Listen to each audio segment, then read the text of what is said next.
I've had people suffering from depression and disconnection, and I've had them tell me that this community has personally saved their life.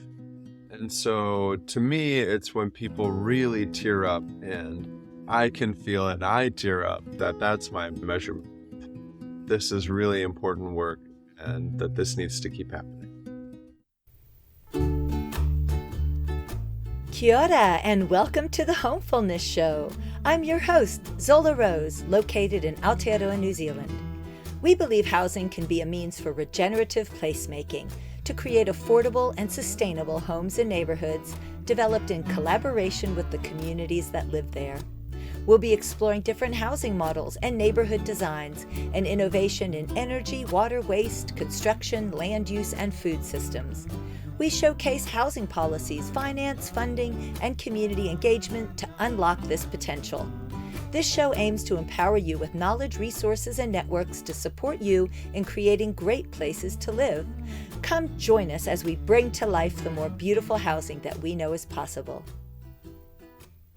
And so I've invited Trypp West. He's the founder of the urban community called Springfed in Boulder, Colorado. He's come to Riverside, where I'm living, to learn about intentional community, of which Riverside is one, and getting people's perspectives here as well as other places in the top of the South Island of Aotearoa, New Zealand. And so we have that in common, our love of intentional community. And so I invited Trypp to speak about what the community he's founded and share with us about why he's founded that community so we can learn more about this other sort of non-residential way of doing community, which I think is just as an important factor of community. So Trypp, let's start out with your perspective or your concept of homefulness. What does that mean to you? Yeah, homefulness to me, it can be very simple. Someone who can take care of your cat while you're away, a home that you can rely on the people around you to be there for you when you need it. So it's, for me, just that interrelatedness in the place that you live that really creates the sense of home. And that's how I see the purpose of the work that I'm doing, is allowing the structure of wherever you're living to steadily become more interconnected and interrelated and feel like that sense of homefulness. So what brought you to come to this feeling of homefulness for yourself? It was definitely a sense of fatigue with separation, of living in small units of different homes that were separate from your friends. And when I had the opportunity to create community in Boulder out of the home that I live in, I had a soul craving, an old desire to know what that homefulness and that sense of home could feel like. So that's kind of what kickstarted this journey, as well as some other things, school and soul searching and this and that. But yeah, I just wanted to create it where I lived. So had you thought about finding an intentional community to move into, or had you had this idea that you just would like to start your own? Well, it actually is quite funny. I created this community out of a thesis project for my master's program. And these things tend to be small, maybe, I don't know, things that don't continue, but this has still gone on for 3 years. I've invited my professors over, actually, who guided me through the thesis, and they're so happy and overjoyed to see, wow, like this is still an alive thing. So yeah, as I was studying humanitarian engineering, which is a new field basically in sustainable development, I discovered the concept of being a community builder. And I was doing quite a bit of research into what are the structures you need for community? How do you hold it? How do you facilitate it? And I said to myself, I was like, this sounds like my purpose. This sounds like a calling. And so when it came time to do my thesis, I said, well, I'm going to create this structure for a community, and I live in a great big house, and I have the capacity to hold it and to start this thing. And so I hand wrote 40 letters, sent them off to a small group of people, and that was kind of the nucleus, the beginning to it. And yeah, since that's how it began, and it's still going 3 years later. So And so did you have a little bit of kind of an incubator space because it was through a master's where you were able to reflect or maybe get some other insights based on that being a little bit more of an educational process? Did you find that to be helpful? Absolutely. Yeah. I didn't really start off on a foot that was like, well, let's figure it out. I kind of did stand on other people's shoulders and go in with it with some of the basic structures that have been tested and tried. And, for example, really establish a solid container that people can consciously step into and step out of. It's not just this amorphous blob, but it's saying, this is what we stand for. These are our norms. And if you are excited about this work, come in and join us.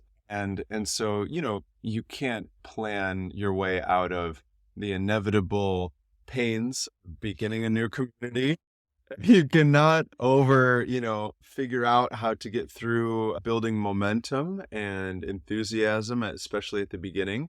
And so all of that is just hard work and grit, but more of the conceptual stuff. Yeah, I was able to kind of go the research academic route with. Yeah, Mhm. I think that's very good going into it with a lot of open eyes as well as supported research. There's been actually so many academic papers as well as journals. Mm. There's so much to learn. And I think not actually doing a lot of homework and creating it to be an educational experience is actually taking the wrong route. If you're just thinking, oh, I've got this good idea, let me see if I can just bring some people together, it's going to be a lot more painful and could create Mhm. everybody leaving in a state of trauma versus using it as a learning opportunity where everybody's learning together and you're able to use those resources that have been created over decades by other communities that have formed. So it's a slower process because you're Mhm. saying, well, let's slow this right down so we can make sure that we're having as much information as we can to feed into this, Mhm. but Yes. you're at least creating something that has a greater sense of being sustained. Mhm. So just to be clear on this project, which is called Springfed, I'm interested Yes. in that name as well, Yes. that it's not, I hear there's a house in it, but Mhm. it's not really residential. So can you just Mhm. explain how you were mentioning a container. So yeah, the residence part, the container part. Absolutely. Yeah. So it's sort of an urban community. We are trying to establish a good model that others can learn from, where you may not have land and property that you own to build a community off of. So we actually rent. We rent from a very kind landlord, and we have a great big farmhouse out in Boulder. So it's 3,000 square feet, and we have a great big living room, and we have two kitchens. It's really funny. And we also have 5 acres of land. So there's a lot of flat ground for garden spaces. We have a outdoor area that we use for concerts. And we also even have a spring-fed swimming hole in the back. Actually, not the reason for the name. And so we moved into this house, and I was coinciding with this thesis project. And so, yeah, it was just the perfect container to begin it in. And the way that structure kind of works is we pay the bills, we pay rent and utilities, and that allows all of the community events that happen to be completely free.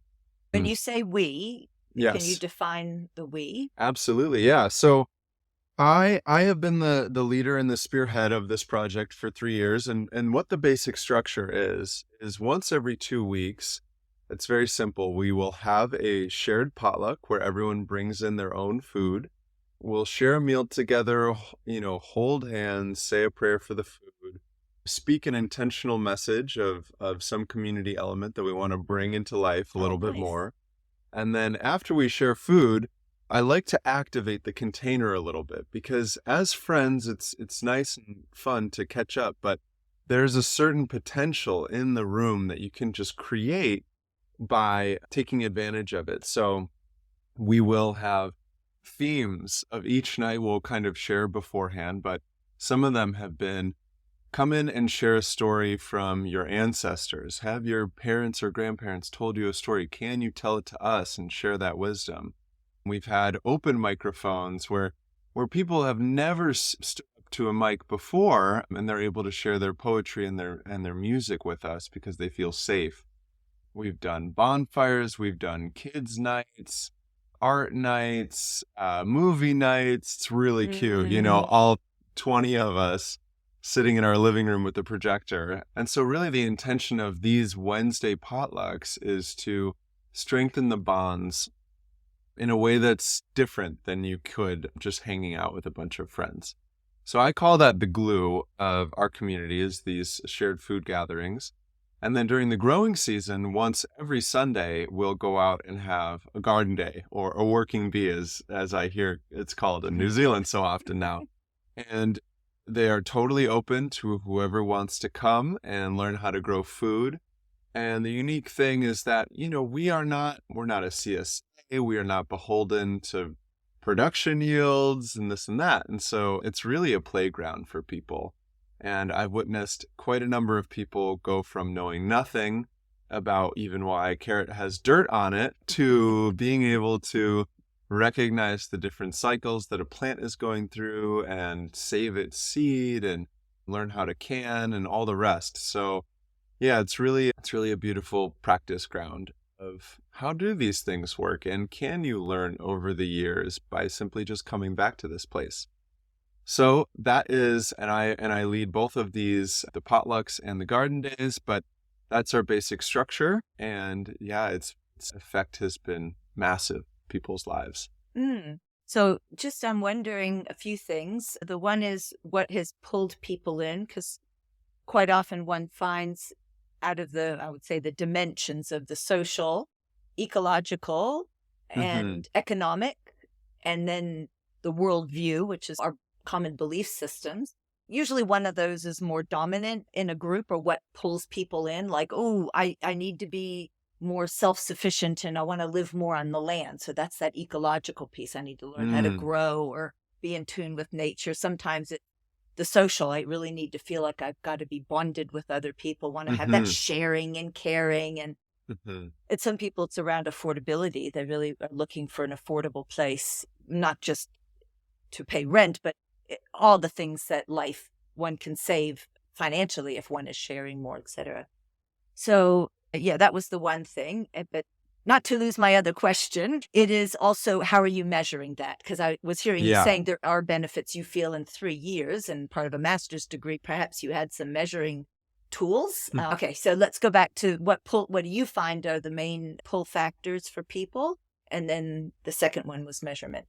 It's very clear to me. It's very much social. The way that I say it is that we are building a community first, and then from the health of the community comes the health of the garden.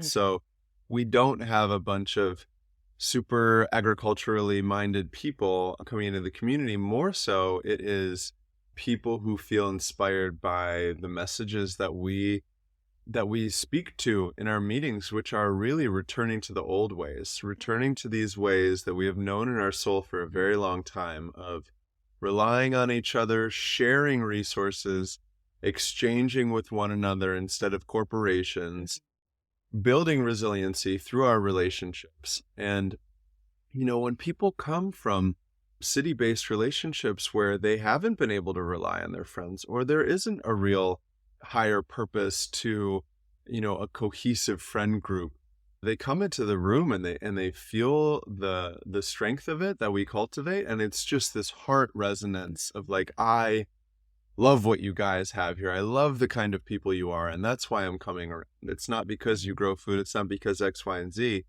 Yeah, it's very much because of people feeling a call to be there because of who we are. And how people actually get into this community. In 3 years, we have never put a single post up on social media. We don't have a mailing list. We don't have a website. So unfortunately, you guys can't check us out. And this is my message as well, of don't be afraid to not use social media or to not use any of these tools that most people do. It's actually been a key part to the success of the community, in my view, because the only way that people find out about this is through trusted word of mouth. And I tell this to people, I say, if you have someone in your life who you think could be a positive contributing member to this community, please reach out to them and invite them to the potlucks. You have my trust. And so I don't have to manage who's in there or what the composition is. It's a dissemination of, I trust you all who are here, and I trust you all to invite people who are going to be harmonious, participatory, like active members of this community. So it doesn't do the big blast to social media, which inevitably isn't a very quality controlled blast. So yeah, that's how people come in. And I think that's the reason that people stick around. And okay, so we'll move on to the measuring tools. How do you know what are you doing to capture and to be able to assess the benefits that people are getting from it, and then how you might like to shift or change, or what could happen going forward with that data? Data is a qualitative term in my community, at least. It is definitely, we don't have formal measuring sticks. However, I have several people in the community who are filmmaker, recorder minded. And so we've had a number of different, interviews, photography, videography. One of them is working on a small mini documentary for it. But really, it's the like heartfelt shares that people say through tears at the potlucks. I mean, people will, before we bless the food, just share how profound it's been to be in a group of friends that they feel like they can actually rely on. This is one metric of how I've seen the community affect people, but we had a potluck where the theme was, what is your relationship to food like? And I had a friend share to me about her journey with bulimia and her being in the garden and growing her own food. She said, like, I can't do this anymore to this food that isn't just like this impersonal, it's stuff that I've grown with my own hands that I care about. Of course I would want to like respect it and honor it and treat it well. And it's really, really helped her on her journey with that. And also I've had people suffering from depression and disconnection, and I've had them tell me that this community has personally saved their life. And so to me, it's when people really tear up, and I can feel it, and I tear up, that's my measurement. This is really important work, and that this needs to keep happening. Yeah, that's fantastic. And I hope you are able to capture that so that other people can learn from what you're doing that is going well. You know, what are those processes? Because quite often it's nuanced. You know, good facilitation, quite often people don't even notice the facilitators actually got the skill or has thought about things in advance to create that, as you were saying, the container. And I think it's not to be underestimated, the skill of folks who are able to hold containers or create that safety and be able to create maybe an equality in the group of people's voices and needs being heard and not one person's becoming more. There's so many different nuances within a group, particularly of 20 people, that could get out of balance. Some people have different trauma from their lives or attachment stuff that comes up, or some people have different communication styles that might be misinterpreted. Communication's a big one. Oh, yeah. So I think that just even cataloging where you see that you've been able to facilitate the harmoniousness of the group or the coming through conflicts where it could have gone one way, but the good holding of it or process that was used allowed it to have a nice, maybe loving way of moving through it rather than a more, because our current society wants to pit people against one another. There's a winner, there's a loser. So just, for instance, I've got a book. I came through the Fellowship for Intentional Communities, and it's about cooperative culture. And what I think is helpful about the book is it points out what they call toxic culture, which is an example is that pitting. There's got to be a winner and a loser, which is sort of the sports way of doing things. There's hardly a sport that both sides come out equal. Uh-huh. I mean, everything's like that, really. Education has an A to F, and, a lot of things in our life has that sort of more hierarchical win. Mm. So this book points out a lot of those cultural things that we've just taken for granted as the norm. This is just the way it is. And we then bring that into our social relationships or love relationships. And then it says, well, here's the cooperative way of doing it. It's almost a new way for a lot of people. Some cultures have a more cooperative culture, but I think in America where you're living, not necessarily so. There's a more individualistic way. And so it's been really helpful to have that juxtaposition of, well, here's what we're kind of working on as almost like a norm or a given. And yet, is that going to be useful in this cooperative group? We might need to experiment with this other way. We might need to do an activity or something that allows us to actually work with it, play with this new way of doing decision making, resolving a conflict, or how we're deciding how we're going to work in the garden. So do you have any tools like that you've been drawing upon?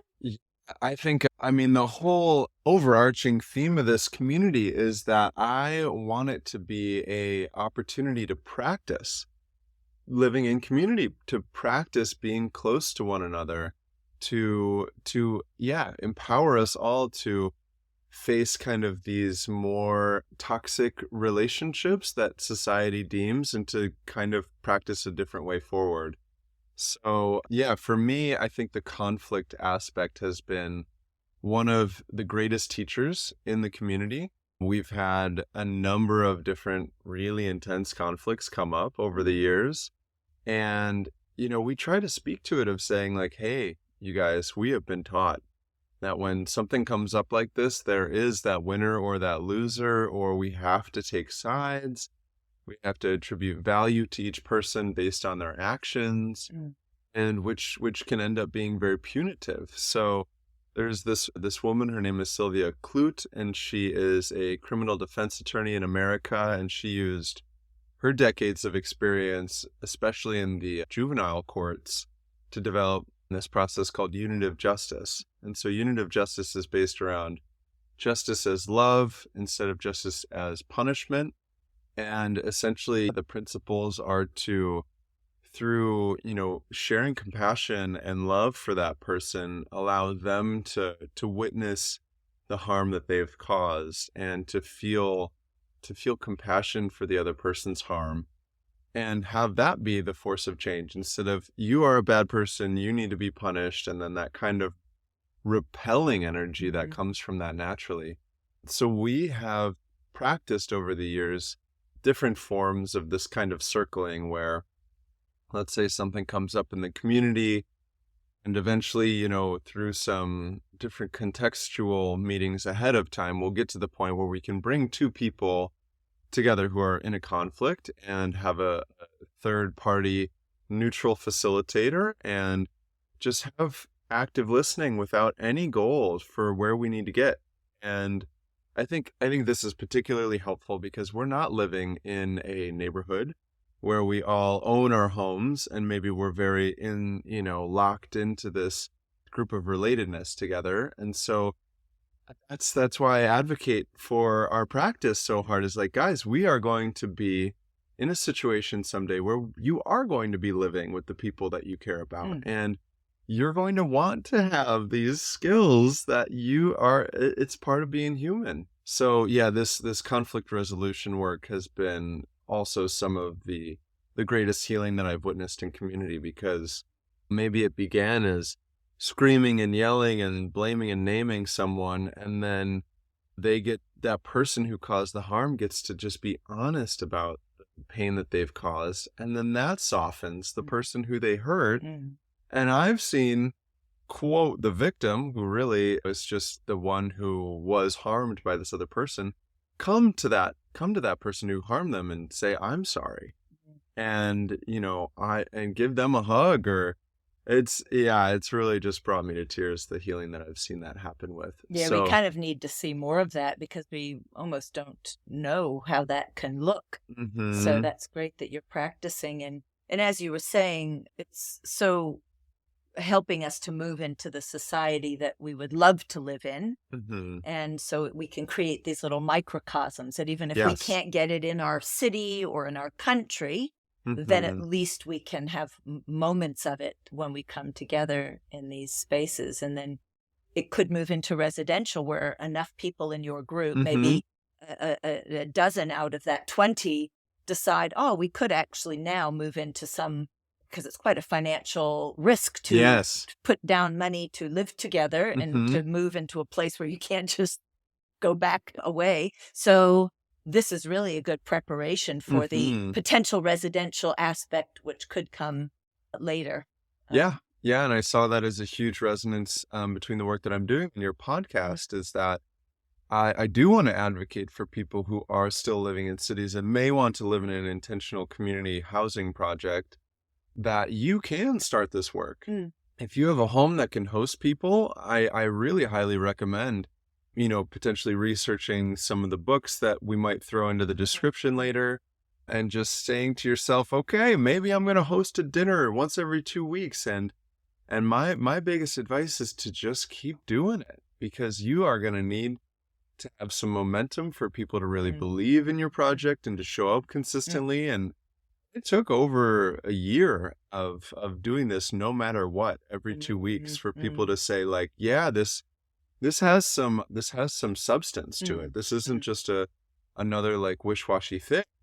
So I really just want to empower people who may not have land yet Mm. or own their own home yet to, if you feel capable, it can be as simple as that, just hosting a dinner and maybe just build structures as you go Mm. on top of the baseline. Because, yeah, this is how I've learned how to be a facilitator. This is how I've learned how to bridge conflict resolution. It's not from books. It's from practicing it year in and year out from holding this community. So, yeah, there are some simple structures to set in place, but once you kick it off, I really do believe that we're all capable of remembering how to live in this way with one another. I'd like to take a brief moment to share with you about Common Ground, the consulting agency to provide professional services to enable more affordable, socially connected, resilient, and climate-adaptive housing and neighborhood development and place-based living. So Common Ground works with local government, with community housing providers, with for-purpose developers, and with groups of people wishing to lead their own housing initiatives. We provide services in housing strategy, design and facilitation of meaningful community engagement, research, policy development, training in new approaches to better housing outcomes. We also provide services in workplace culture and communication to create more cohesive and effective working teams and workplaces. You can visit our website at commonground.net.nz to learn more about our services, and please sign up for our weekly newsletter for inspirational resources and get announcements to upcoming events. I remember when I met you at lunch just Mm-hmm. a day or two ago that you said, I'm the leader of this community. And I thought that was quite an important owning of your Yeah. role in that, because again, we've got different perceptions of leadership. Quite often leadership is power over, or it's I decide and you will conform, or whatever. There's so many not good forms of leadership, but we need new forms of leadership and people willing to step into saying, I'm a leader, and in this way, I'm a servant leader, or I'm a facilitative leader, a catalytic leader, Yeah. and to claim these other ways of leadership, because actually not everybody can see, as we were talking about, the systems perspective. And I think you and I have that systems understanding where we see all the things that really make up, as you were talking about container, that it's not just a gathering, but maybe it needs a beginning, middle, and end. We need to revisit our purpose quite regularly. We need to have methods for feedback for people to anonymously or in public to voice ways of getting feedback or things that need to be improved upon. And I think good leadership is really quite big. It's thinking about all the things that need to be considered and not actually leaving any of those things off. Because if you don't, for instance, have a feedback mechanism or a place for people to voice recommendations or complaints or whatever, Hmm. wow, you could end up with a whole bunch of resentment and a mega load of conflict versus if you've got that method built in, you're able to Hmm. solve that as you go and so on and so forth. There's so many of those things. So I think some people are afraid to step into leadership, and then other people have either more propensity or skill. And I think that's important that those that do actually step into that. And then eventually Hmm. other people can learn as modeling and then be able to eventually call themselves a leader or say a Yes. co-leader or whatever term they want to use, but Yes. not to be afraid to, if you have a vision or a dream, yeah, take the leadership to at least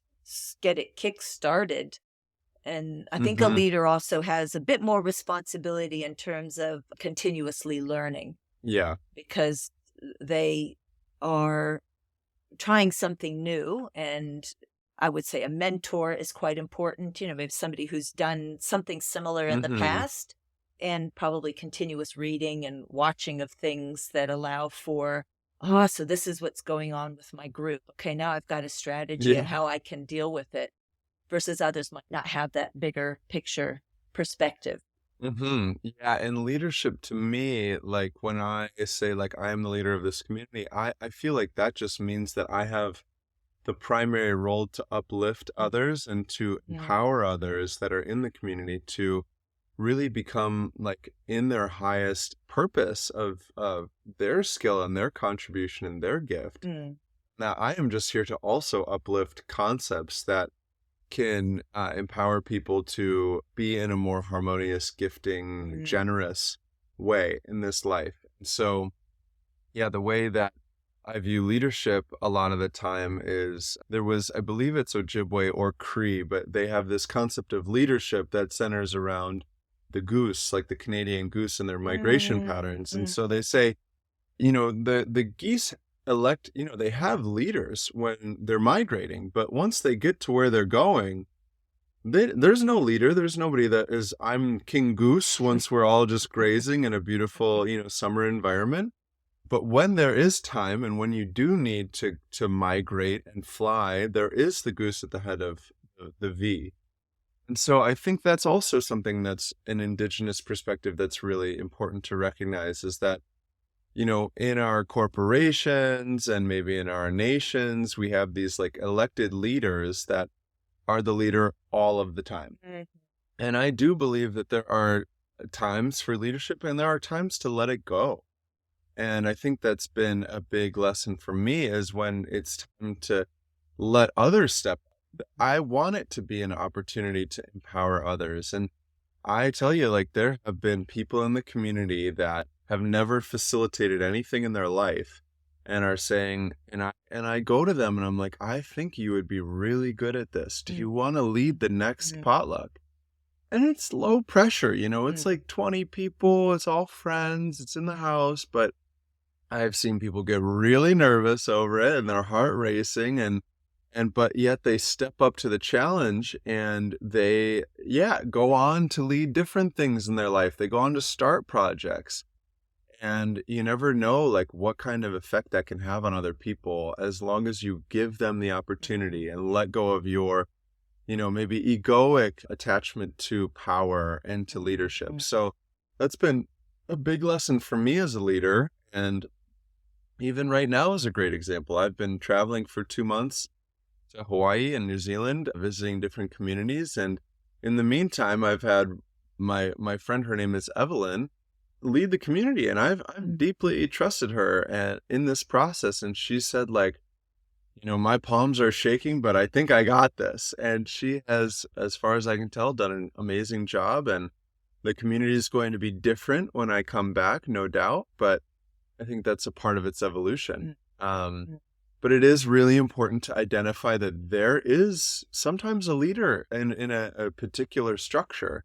And I think there's been a lot of like pushback against that from people's traumas mhm, to power and leadership and say, oh, there's no leader, that we don't have any hierarchy or power here. But I do find that to be troublesome because if there is power involved and you're saying there is none, then there will be anyway, and you just won't be able to consciously monitor it. And so just recognizing that there's always some kind of power structure, and recognize it so that it can be used in a power with scenario and not a power over scenario. So yeah, I'm the leader of it, but I'm not the leader of it right now, you know? And it's my baby, but I let other people parent the child, and it's everyone's child if you decide to step up. And so that is another thing that I'll speak to, is the leadership structure of this community. We have what we call the Earth Guardians, and it's an inner circle of people in the community who have self-elected and said, I care about this community in a grounded, long-term way, and I want to be a part of this inner council, and I want to help guide the direction of the community. And so we will have, regular meetings once every 2 weeks, and we'll discuss, hey, what do you see happening in the community? What do we need more of? What conflicts do you see arising? How can we bridge that? Oh yeah, things that have gone on too long, this and that. And so we don't have an anonymous feedback box, but what we do have is 8 people who all have different relationship webs with people in the community, and they all are like this, listening ear to the pulse. And so from that small collection, then it all gets put into the center. And to me, it's been a really good read on how things are going in the community that are not just my perspectives. And I have this whole group of people where we bounce ideas off of each other, and maybe I'll present something, but someone else iterates on it, and their iteration is the final idea. So I think it's really important to have that inner counsel, so it's not just you directing the direction or listening to the pulse, but also it's important for me that I've found for that to be a self-elected group of people. And so we've said, hey, we have this inner circle of Earth Guardians, and we've spoken in meetings and said, guys, if you care about this community and you want to guide the direction of it, we have this container available for you. It has these responsibilities to it. We meet this amount of time, and this is what you would be responsible for if you choose to voluntarily step in. And I think that really is powerful for people to say, wow, I know what this means, and I'm going to give my effort to this. And so that's very empowering way that I've found to run leadership in a small voluntary group of people, It's great. That gives that sense of belonging and sense of fulfillment to people to contribute in that way, particularly if the structure is quite clear how they can fit themselves in. Great. So we've got about 10, 15 minutes to speak a little bit more. And so I just wanted to ask a few more questions. Do you have any other impact that you would like to have in your wider community and the strategy that you will get there? Doesn't have to be massive, but just maybe 1 or 2 things that you'd like to do to impact think you're having just beyond your 20 people. I think the biggest thing that I would like to do is bridge in a good way some relationships between us and our neighbors. We have a very interesting scenario where we live in our house and we have this land, and we were very fortunate to be able to rent there by happenstance. And this house and all of this land is situated in the back of a mobile home community in Boulder. And so our mobile home community is predominantly Hispanic and, working class. And they're a beautiful community. They're very tight knit. They've had mariachi bands going down the street for people's birthdays. And it's, and it's also been a challenge to say wow, we are growing all of this beautiful food right within eye shot of them. And how can we bridge this? Because they are of They have a completely different culture, different norms. Like, we are not their community. We're of a different demographic in all of it. But yet there's this like human desire to like reach out and say, hey, we're right here and you're right there. And like, isn't that some sort of relatedness? So yeah, we've been thinking of different ways for a while, but yeah, perhaps like creating a farm stand in the community is going to be a way for us to just share and say like, hey, if you guys want to get involved, like we're doing it and our doors are open, and just allow people to witness from afar, know it's there, and step in if they voluntarily want to. Yeah, and just being really careful around how we take every step in that, because there's so many faults that that usually white communities have done in trying to increase their diversity. Like that's not a part of our purpose. It's really just this like human compassionate way, and really honoring and respecting their sovereignty and their community as well process. Mutuality to the relationship. Yeah, big time. So I think that's a big one. That's wonderful. Yeah, and I think that's always the best move, is the one that's just next door.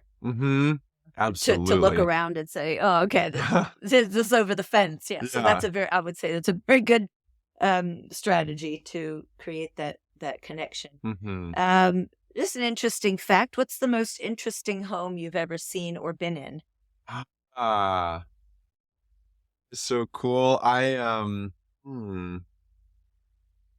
think the most interesting homes have been the ones surrounded by the most like intimate nature spaces, like the ones that have waterfalls like coming in through their backyard, and particularly there's this home in on Maui, in this town called Kipahulu, which is kind of off on its own, and it's just this immaculate hexagonal temple space that always has its doors open to the warm wind of the jungle, and yeah, they just have it utterly set up for connection and as a central hub, and someone is always down there cooking or fermenting or doing yoga, and this hexagonal temple is just utterly surrounded by 60-year-old starfruit trees and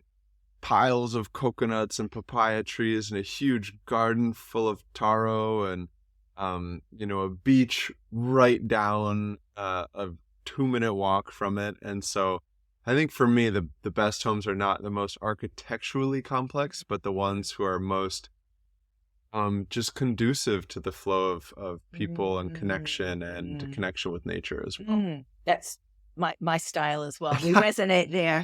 Yeah, that's great.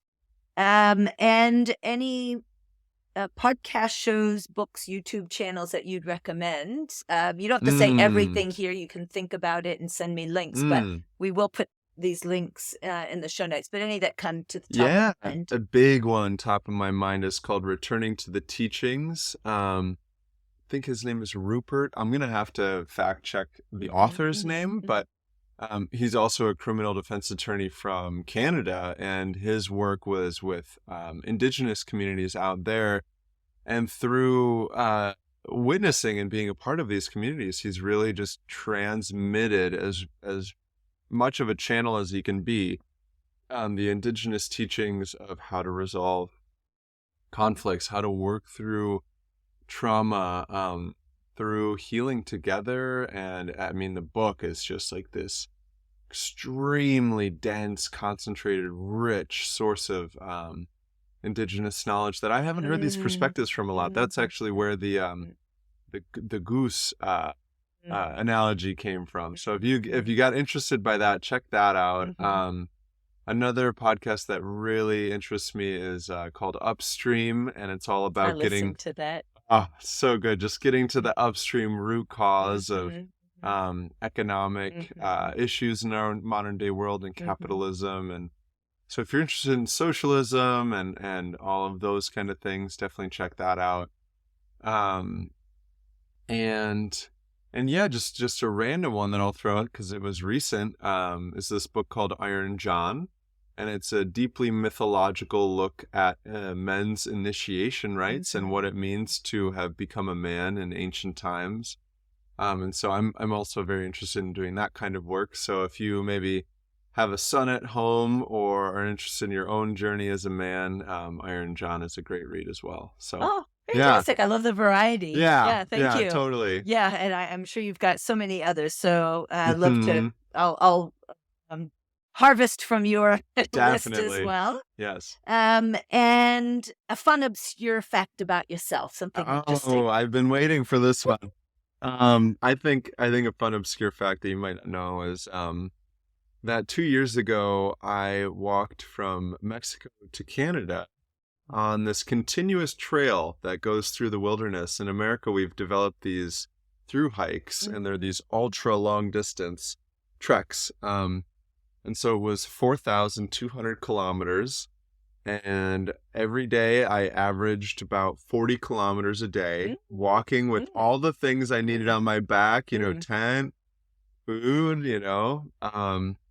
and it really, really broke me down in a lot of ways, where you just kind of slough off all of the attachments to the human realm and civilization. And yeah, it was a really good self-induced initiation for me.